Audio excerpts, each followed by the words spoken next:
He's a single, I've said this before, he's the single greatest political athlete I've ever seen. And tonight he proved why. There were moments in the campaign where I thought he said some things and did some things that I didn't quite understand, that I thought maybe detracted from that. But tonight, obviously, proves that, too. He also ran a traditional campaign. He connected with voters on issues. He talked about the things that mattered most to voters. And Democrats said he didn't talk about it in the most full-throated way, he didn't talk about it in the most wholesome way, didn't talk about it in the most comprehensive way, but he connected with voters. I would urge my party tonight, if indeed I think he's almost at 270, we'll declare it here shortly once Alaska comes in, don't write off the American people. Let us not be critical of people for voting for President Trump. He did something we didn't do in this campaign. We had to reevaluate, reassess.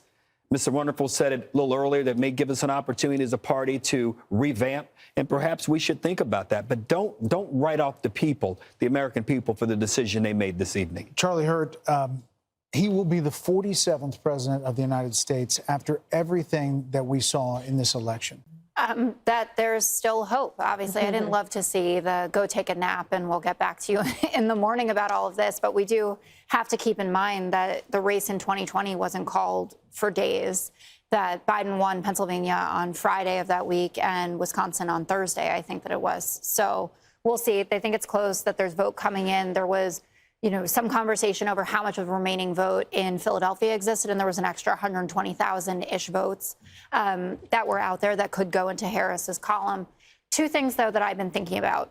One, and Dana knows this well, how much I love to throw out a good door-knocking stat, right? So 2,000 door knocks a minute for the Harris campaign.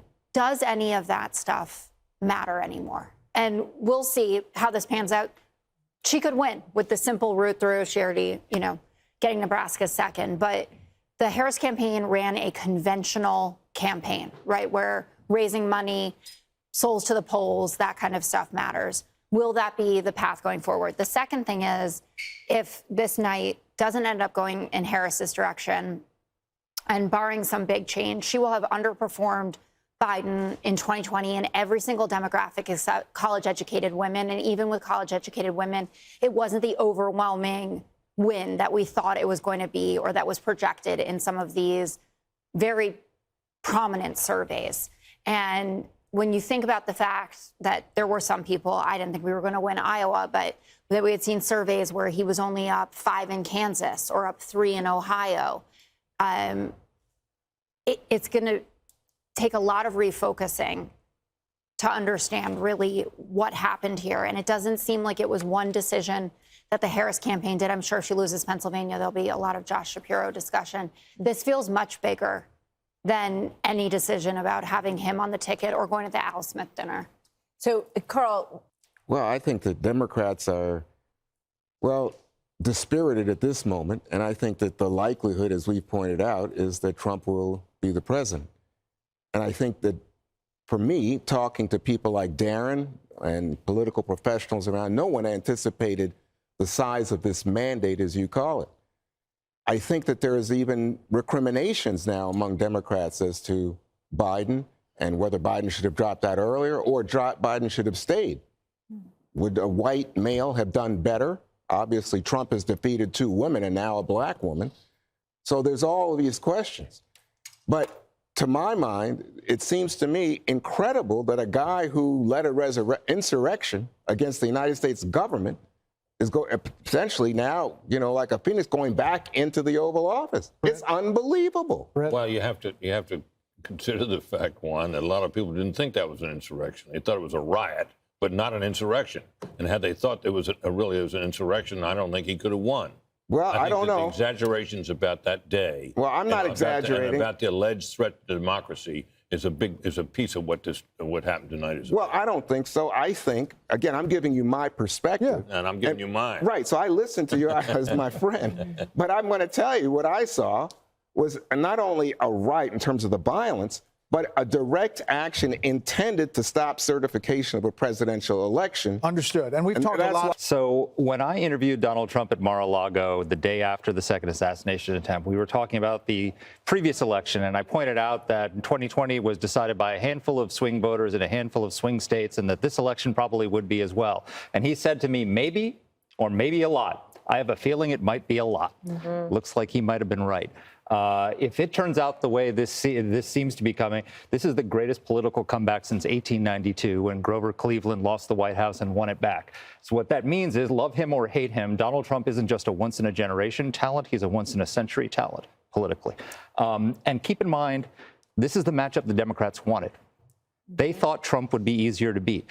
Part of the reason why they launched this campaign of lawfare against him was to rally Republicans around him so that he would be the nominee. And that may have been a grave, grave political miscalculation. Yeah. As we look now at what we have, Pennsylvania, is this a call, ladies and gentlemen? We are now projecting that Donald J. Trump will win the state of Pennsylvania. Former President Donald J. Trump will win the state of Pennsylvania, and thereby he is on his way to becoming the 47th president of the United States. With this, the path for Vice President Harris has narrowed, and there's really no path going forward. It's vanished. This is historic. Everything was about Pennsylvania. Everything from the beginning was about Pennsylvania. Now, former President Trump will win the state of Pennsylvania, and we can make that call, the 19 electoral votes. That puts him at 267, not officially over the 270, but the path that it takes to get to 270, he is well on his way to becoming the 47th president of the United States in what is going to be the biggest political phoenix from the ashes story that we have ever seen, ever. I mean, I'm going to say it's more than Grover Cleveland in 1892. Yeah, 1892. I don't think that, I think that you're safe. Grover Cleveland was not the subject of a Russia investigation, 2 impeachments, 2 assassination attempts. Indictments. They have indictments, 91 indictments, convictions, and there is almost nothing that hasn't been thrown at this former president. And his tenacity in wanting to go back and run again, which he announced immediately after he lost in 2020. This is a huge historic moment in the United States of America as the former President Trump is closing in with just a few electoral votes away now from clinching 270 as Pennsylvania is called for Donald Trump. We're looking live, 1:21 a.m. in the morning at Trump headquarters. The cheers coming up. We're told the former president is there, as well as J.D. Vance, Senator J.D. Vance. They are getting ready to hear from former President Donald Trump. Again, at 267, not there yet, but looking at where that vote is in Wisconsin, where the vote is in Michigan, where the vote is in Nevada and in Arizona.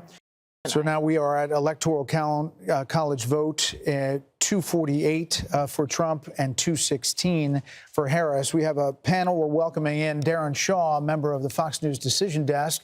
Welcome in Juan Williams as well, along with Karl Rove. Darren, we got you out here. We were going to say, what happened? Are we calling Georgia? And then you pushed the button. Are you here to tell us that we were right when we said you called Georgia? Yeah, that's exactly right. I mean, I thought you were going to come down here to grill me, and we preempted that. What else are we going to call? And then, You guys called Georgia in the nick of time for you, Darren. That's exactly right. While we have you, how do you see this night? And was it like you thought going in? And as you look at the blue wall there? Well, I think 2 things. This is an election. This is unprecedented by my standards because the more data I saw, the more possibilities seemed to unfold. There was stuff a couple weeks ago I didn't think could happen. I didn't think Trump could win, let's say, the national vote. I'm not saying he's going to, but that was something that nobody thought could happen. They thought he was capped at 47, 48%. That's a possibility. We had a lot of conversations about whether these swing states were going to move together or whether they were going to sort of crack and each move separately. There's a possibility tonight that, I didn't think this would happen earlier in the afternoon, but that he could sweep all of them. That's not a prediction, but it's something that's within the realm of possibility with the data we've seen. You're saying blue wall turns into a red wall. It's possible. And that wasn't something anybody was talking about. People talked about Michigan in particular as being the toughest state for Trump to crack. Now, Bill's shown the data recently. We've been looking at it for hours. Michigan's looking very difficult for her right now. You know, all these toss-up states had been within a point or two. So is there any way to look at what you see now and say this could be a win in a larger percentage than that? I mean, a lot of these states are still close, but... Right. What we're looking at right now, we have sort of model data, and we're looking to reach a certain level of statistical significance to make a call. But we're also looking at what we call the outstanding vote. And so, for instance, in the case of Georgia, we were modeling about 835,000 outstanding votes. A lion's share of them were coming from suburban Atlanta. You know, she needed to hit about 55, 56%. She was getting about 45%. And at a certain level, that becomes a statistical impossibility. You know, the more data you get, the less room she has to actually grow or do better than she's been performing. And so that sort of triggered the call in Georgia. We're not quite there yet in the other states, but this may not be an election where we need to be here till Thursday or Friday. Right. And so when they say go home, relax, you're saying maybe not yet. We'll see if they, continue to count. Arizona and Nevada have been particularly stubborn about that. We understand in Nevada they don't allow any counting until the last vote has been cast, which is, we think, why we're getting basically nothing from Nevada so far. Yeah. But Arizona, it's coming in sort of droves. It's a close race there. Wisconsin and Michigan seems to be counting there at like 54, 55%. Wisconsin at 2 a.m. in 2020 had counted 99% of the votes. So we think there's a chance we might have enough data in Wisconsin, maybe Michigan. So we may have some resolution more quickly than we had thought. So in Pennsylvania, Sean talked about this earlier, the early vote and what that looked like and what she would have to do day of in Philadelphia and those counties right around there. Is it possible that's still out there and it's possible to do? Well, it seems to be a probability diminishing by the hour. I think this is something from the Georgia data, but we have also seen it in Pennsylvania. Young African-American men did not come home. Part of the African-American vote came home to her, but a lot of it didn't, and there's a gender gap there. And the Georgia, I think, I have to run the numbers, and I'm not going to lay this at the feet of any demographic group in particular, but she really did seem to underachieve amongst African-American males, especially young African-American males. I mean, it just makes me think about Michelle Obama and Barack Obama, the former president, and the very strong appeals that they made. Michelle Obama said, don't let your husband or boyfriend's rage dictate your vote. President Obama talked about bringing out the brothers and scolding them. That does not seem to have been a strategy that worked. Darren, did the Fox News voter analysis track with what you saw with raw vote as you went around the states? Yes. There were a couple. What we're doing early on is we get this early vote from Indiana and Kentucky. It allows us to kind of figure out, is the FNVA performing consistent with the data? There were a couple states where Trump overperformed a bit. Florida was one. We were a little concerned that we might be overestimating Trump's performance in rural areas. But the more data we got, the more that didn't seem to be the case. It seemed like he was basically hitting what we thought he would hit. We've got the brain here. Did anybody else have a question for Darren? I'm curious about immigration and what you've seen in terms of how much that played into the votes in some of these states. Well, I think the one thing we can say is that it didn't repel people. In particular, there was some talk about the Hispanic vote coming home over the issue of immigration. That did not seem to happen much at all. The FNVA suggested, I think it was 40% was Trump's performance amongst Latinos. That ended up being, I think, within 13 or 14 points of Harris's. I mean, if you showed me data before the election and said, that he's going to get 15% of the African-American vote, 40% of the Hispanic vote, I'd say that's an awfully tough night for a Democrat to win an election in.